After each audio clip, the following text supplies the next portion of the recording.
আপনারা যতটা মডার্ন তার থেকে বেশি উচ্ছৃঙ্খল।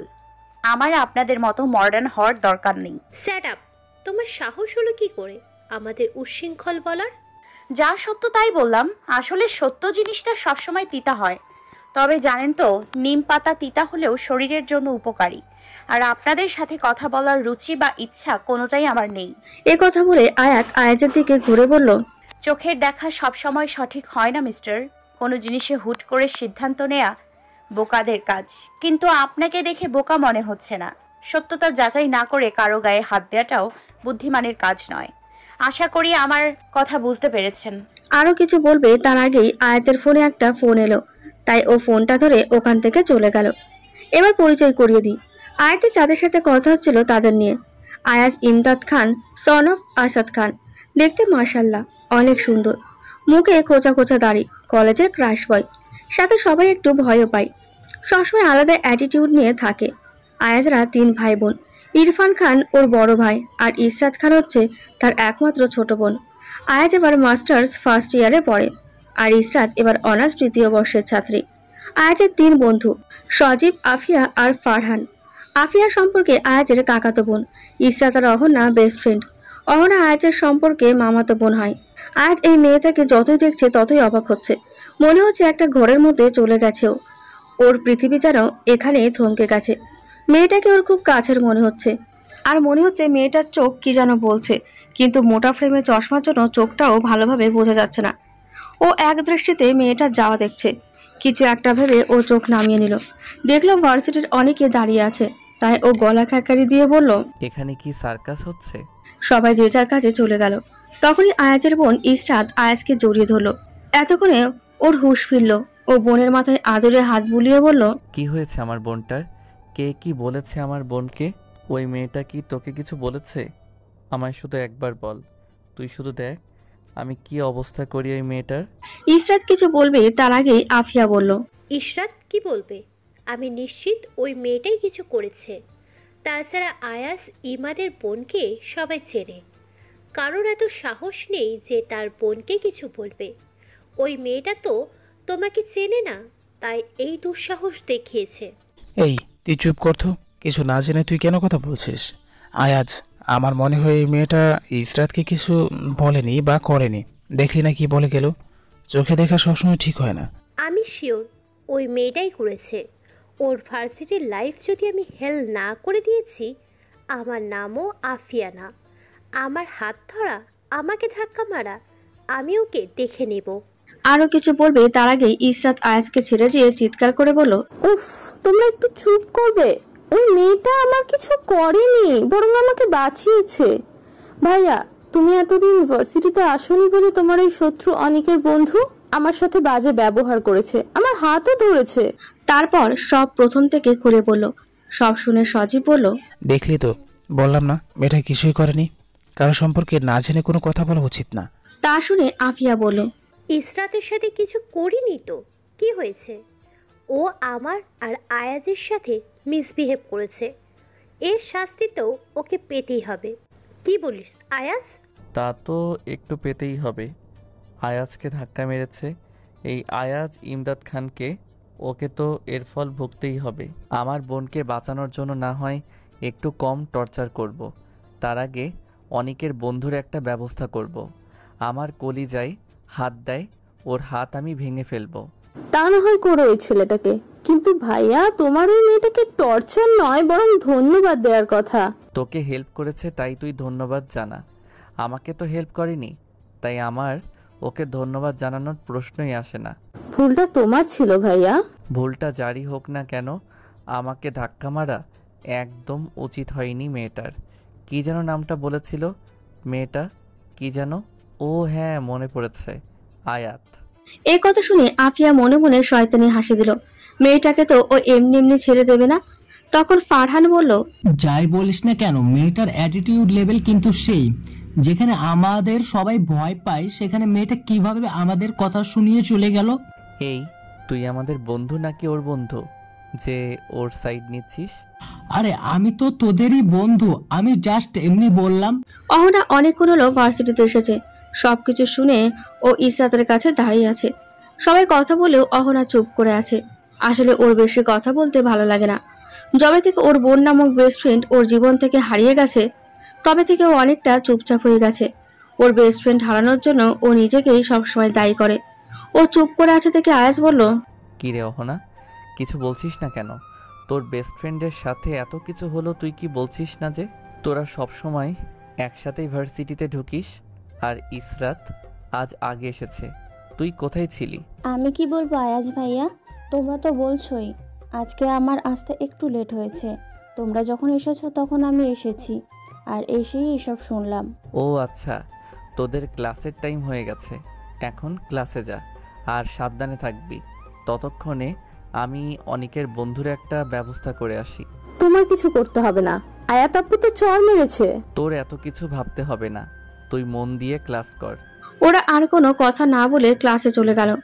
আয়াজও চলে গেল ওর বন্ধুদের নিয়ে। আয়াত ফোনে কথা বলে প্রিন্সিপাল স্যারের রুমে নক করলো। যার অনুমতি পেয়ে ও রুমে ঢুকে সালাম দিল। আসসালামু আলাইকুম। ওয়ালাইকুম আসসালাম। আয়াত মামনি, তা কেমন আছিস? আলহামদুলিল্লাহ ভালো আছি। ভালো বাবা, তুমি কেমন আছো? আলহামদুলিল্লাহ, আমিও ভালো আছি।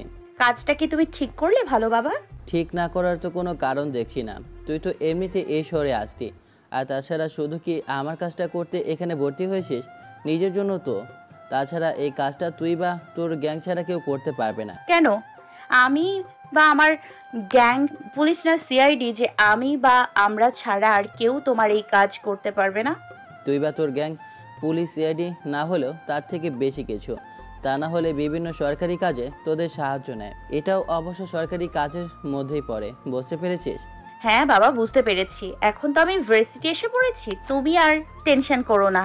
তা আমার উনি কই? আজ ভার্সিটি আসেনি? তার জন্যই তো তার ইয়ারে ভর্তি হওয়া। এখনো আসেনি, উনি তো এক্সাইটমেন্টে কাল ঘুমাইনি মনে হয়, তাই আজ সকালে পড়ে ঘুমাচ্ছে। সকালে ব্রেকফাস্ট টেবিলে তাকে দেখিনি। হতে পারে। ওকে, আমি এখন ক্লাসে যাই। ভর্তি যখন হয়েছি একটু তো পড়তে হবে। ভালো বাবা, তোমার জন্য যে আর কি কি করতে হবে আল্লাহ মালুম। আর বেশি কিছু করতে হবে না, এটুকু করলে হবে। ওকে, আল্লাহ হাফেজ। আল্লাহ হাফেজ মামনি। আয়াত মুস্কি এসে ওখান থেকে নিজের ক্লাসের দিকে এগিয়ে গেল। ক্লাসে ঢুকবে তখন আয়াতদের সাথে ওর দেখা হলো। আয়াত কিছু বলবে তার আগে একটা মেয়ে জোরে আয়াত বলে দৌড়ে এসে আয়াতকে শক্ত করে জড়িয়ে ধরলো। আয়াত ও মেয়েটাকে জড়িয়ে ধরলো। মেয়েটার মুখ দেখে আয়াতরা সবাই ঝটকে খেলো। এই যে ওদের প্রিন্সিপালের মেয়ে রোজা, ওর সাথে আয়াতের কি সম্পর্ক ওরা কেউ বুঝতে পারলো না। তখন রোজা বলল, আসসালামু আলাইকুম। আয়াত, তুই কেমন আছিস? কতদিন পর তোকে দেখলাম। জানিস কালকে তোর আসার খবর পেয়ে এক্সাইটমেন্ট আমার ঘুমিয়ে আসিনি। সকালে ঘুমিয়েছি, তাই আসতে এত লেট হলো। বলেই রোজা আয়াতকে ছেড়ে দিয়ে দাঁড়ালো। তখন আয়াত বলল, ওয়ালাইকুম আসসালাম রোজ। আলহামদুলিল্লাহ ভালো আছি। তুই কেমন আছিস? আর তুই যে কাল কি করেছিস সেটা আমি ভালো করেই জানি। এখন চল ক্লাসে যাই, এমনিতেও লেট হয়ে গেছে আমরা। ওকে। বলে ওরা ক্লাসে ঢুকে পড়লো। আয়াতরা শুধু দেখে গেল, কিছু বলতে পারলো না। কিন্তু ওরা এটা ভাবছে রোজার সাথে আয়াতের কি সম্পর্ক। ওরা যেতেই আয়াত মনে মনে বলল, ওদের দুজনের সাথে দুজনের কি সম্পর্ক? মনে তো হচ্ছে অনেক দিনের পরিচিত, আর সম্পর্কটাও অনেক গভীর। কি ওয়াজ, এখানে দাঁড়িয়ে আছিস কেন? ক্লাস আছে তো, চল। হ্যাঁ চল চল। বলে ওরা নিজেদের ক্লাসে চলে গেল। এদিকে আয়াত ক্লাসে ঢুকতেই সবাই ওর দিকে তাকালো। মনে হচ্ছে কোনো এলিয়েন ওদের রুমে ঢুকে পড়েছে। বোরকা, হিজাব, চশমা পরে আছে আয়াত, শুধু মুখটা বের করা। অবশ্য রোজাও কুর্তির সাথে হিজাব পরে এসেছে, তবু আয়াতকে অনেক আলাদা লাগছে। তারপর ভার্সিটির ক্রাশ বয়ের সাথে ঝগড়া করে এসেছে, সবাই তো তাকিয়ে থাকবেই। অনেকের চোখ দেখে মনে হচ্ছে ওকে চোখ দিয়েই ভস্ম করে দেবে, কিন্তু কেউ কিছু বলল না। ওরা গিয়ে একটা বেঞ্চে বসে পড়লো। ক্লাসে ওরা বলতে চাইলেও কিছু বলবে না, কারণ ওর সাথে প্রিন্সিপালের মেয়ে রয়েছে। কিছু বললে যদি প্রিন্সিপালকে বলে ভার্সিটি থেকে বের করে দেয়, তাই সবাই চুপ করে রইল। সবার অবস্থা থেকে রোজা আয়াতকে বলল, কিরে, সবাই তোর দিকে এরকম ভাবে তাকিয়েছে কেন? আমি কি জানি, ওদেরকে জিজ্ঞেস কর না। সত্যি করে বল, তুই কিছু করেছিস কিনা? তোর কি মনে হয় আমি এখানে এসেছি ঝামেলা পাকানোর জন্য? আরে তুই রেগে যাচ্ছিস কেন? আমি তো এমনি বললাম। বল না, তোকে ইউনিভার্সিটিতে কিছু হয়েছে কিনা? তেমন কিছুই না, জাস্ট কি? আরে তুই এত অধৈর্য হয়ে যাচ্ছিস কেন? বলছি তো। আয়াত সবকিছু খুলে বলল রোজাকে। সব শুনে রোজা অবাক হয়ে বলল, কাজটা তুই ভালো করলেও আয়াস ভাইয়া তোকে ছেড়ে দেবে না। আরে আমি আবার কি করলাম? তুই কিছু না করলেও ওরা তোর শত্রু হয়ে গেছে। যেমন? তুই যে আয়াজ ভাইয়াকে ধাক্কা মেরেছিস এর বদলা তোরা নিয়েই ছাড়বে। উনি আমার গায়ে হাত কেন দিয়েছিল, তাই তো ওনাকে ধাক্কা মারলাম। তুই চিনিস না ওদের, ওরা অনেক ডেঞ্জারাস। এর আগে একটা ছেলে ভুলবশত আয়াজ ভাইকে পেছন থেকে মাথায় থাপ্পড় মেরেছিল। তারপর আয়াজ ভাইয়া আর ওর বন্ধুরা সেই ছেলেটাকে অনেক মেরেছিল। তোর তেমন তোর গায়ে হাত দেওয়া পছন্দ না, সেরকমটা আয়াজ ভাইয়ারও। এখন তোর সাথে কি করে আল্লাহ মালুম। তার উপর তুই আফিয়া আপুকেও আঘাত করেছিস। আরও কিছু বলবে তার আগেই ক্লাসে স্যার ঢুকে পড়লো আর রোজার কথা ওখানে শেষ হলো। রোজার সব কথা শুনে আয়াত মনে মনে বলল, তুই বোধহয় জানিস না রোজা, আমি ওদের থেকেও ডেঞ্জার। তুই ভাবতেও পারবি না আমি চাইলে কি কি করতে পারি। চৌধুরী বাড়িতে আয়েশা চৌধুরী একটা রুমে গিয়ে রুমে থাকা ড্রয়ার খুলে একটা ছবি বের করলো আর ছবি ধরে কাঁদতে লাগলো। কিছুক্ষণ পর আয়েশা চৌধুরীর হাজবেন্ড আদিয়ান খান পেছন থেকে ওনার কাঁধে হাত রাখলেন। আয়েশা চৌধুরী নিজের হাজবেন্ডকে দেখে জড়িয়ে ধরে কাঁদতে কাঁদতে বলল, আমাদের মেয়ের কি কোনো দিন ফিরে আসবে না আদিয়ান? আমার জন্যই আমি আমার মেয়েকে হারিয়েছি। আমার উপর রাগ করেই ও এই বাড়ি থেকে চলে গেছে। আমার মেয়েটা কোথায় আছে, কেমন আছে কিছুই জানি না। কেমন দেখতে হয়েছে সেটাও জানি না। আমার মেয়েটা কি আমাদের কাছে ফিরে আসবে না? শান্ত হও আয়েশা, একদিন নিশ্চয় আমাদের মেয়ে ফিরে আসবে। আল্লাহর উপর বিশ্বাস রাখো, একদিন সব ঠিক হয়ে যাবে ইনশাআল্লাহ। আল্লাহর উপর বিশ্বাস করেই তো আসি আদিয়ান। আচ্ছা, আমার মেয়েটা বেঁচে আছে তো? আয়েশা, এইসব কি বলছো তুমি?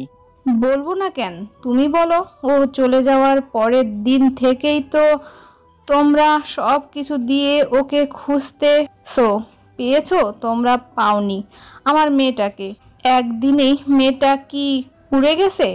তুমি আমার মেয়েকে এনে দাও প্লিজ, আমি যে আর পারছি না। নিজের প্রাণপ্রিয় স্ত্রীর আকুতি দেখে আদিয়ান খান তাকে জড়িয়ে ধরল। তার চোখ থেকেও পানি পড়ছে। নিজের একমাত্র মেয়েকে হারিয়েছে প্রায় 9 বছর হয়ে গেল। তিনি তার মেয়েকে বহু খোঁজও পাননি। দিন শেষে তিনি একজন ব্যর্থ বাবা। তিনি তার মেয়েকে আগলে রাখতে পারেনি। উনি তার স্ত্রীকে বলল, সব ঠিক হয়ে যাবে আয়েশা, আল্লাহ তাআলা আমাদের পরীক্ষা নিচ্ছেন। ধৈর্য ধরো আয়েশা, নিশ্চয় আল্লাহ তাআলা ধৈর্যশীলদের সাথে থাকেন। আয়েশা চৌধুরী কিছু বললেন না। চোখ বন্ধ করে আদিয়ান চৌধুরীর বুকে লেপ্টে রইলেন। ওনার চেয়ে ওনার মেয়ের জন্য বুকটা ফেটে যায়। কত বছর ধরে ওনার মেয়েকে আদর করতে পারে না। কিভাবে আছে ওনার মেয়েটা সেটাও জানে না। আদৌ বেঁচে আছে নাকি মরে গেছে সে খবরটাও ওনার কাছে নেই। আয়াত সব ক্লাস শেষ করে রোজাকে নিয়ে ক্যান্টিনে গেল, কারণ রোজা সকালে কিছু খেয়ে আসেনি। ক্যান্টিনে আয়াজরা বসে আড্ডা দিচ্ছিল। ওদের আসতে থেকেই আফিয়া আর আয়াজের মাথায় দুষ্ট বুদ্ধি খেলে গেল। আফিয়া তাড়াতাড়ি করে দরজার সামনে গেল। সবাই ওর দিকে তাকিয়ে আছে, না জানি কি হয়। আয়াত ক্যান্টিনের দরজা দিয়ে ঢুকবে তখনই আফিয়া আউচ বলে চিৎকার করে নিচে পড়ে গেল।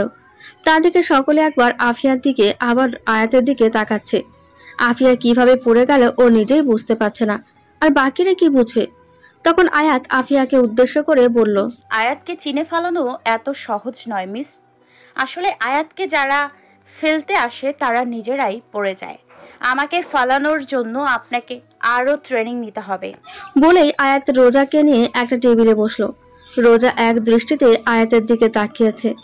এই মেয়েটার সাথে যে এখন কি হবে সেটা ভেবেই ওর টেনশন হচ্ছে। ততক্ষণে আফিয়াকে ওর একটা ফ্রেন্ড ওঠালো। আসলে আয়াতকে আসতে থেকে আফিয়া ওর বা পাটা এগিয়ে দিয়েছিল। আয়াত এটা দেখতে পেয়ে আফিয়ার পায়ের উপর পাড়া মারে, আর আফিয়া ব্যালেন্স রাখতে না পেরে নিচে পড়ে যায়। আয়াত টেবিলে বসে রোজার পছন্দ মতো খাবার অর্ডার করে আর নিজের জন্য নুডলস অর্ডার করলো। আফিয়া খোঁড়াতে খোঁড়াতে আয়াজদের টেবিলে এসে বসলো। তখন সজীব বলল, অন্যের জন্য গর্ত খুঁড়লে নিজে সেই গর্তে পড়তে হয়। আজ নিজের চোখে দেখে নিলাম। এবার বুঝতে পেরেছিস তো আখিয়া, তুই গিয়েছিলি আয়াতকে ফেলতে কিন্তু তুই নিজে পড়ে গেলি। বিষয়টা কি হলো বলতো? আফিয়া সজীবের দিকে রেগে কটমট করে তাকালো। তখন ফারহান বলল, সজীব তুই থামবি? দেখতেই পারছিস বেচারিটা পড়ে গিয়ে ব্যথা পেয়েছে, তারপরও আবার তুই বাজে কথা বকছিস। আমি দেখে নেব ওকে, আমি ছাড়বো না ওকে। এই আয়াজ, তুই কিছু বলবি? আহা, এত অধৈর্য হচ্ছিস কেন? তুই দেখতে থাক এরপর কি হয়। আগে তো ওর খাবারটা আসুক, তারপর দেখি ও কিভাবে খায়। আয়াজ এতক্ষণ রোজার সাথে কথা বলছিল। তখন আয়াজ ওদের টেবিলে গিয়ে বসলো আর রোজাকে বলল, রোজা, কেমন আছো তুমি? আলহামদুলিল্লাহ ভালো আছি আয়াজ ভাইয়া, আপনি কেমন আছেন?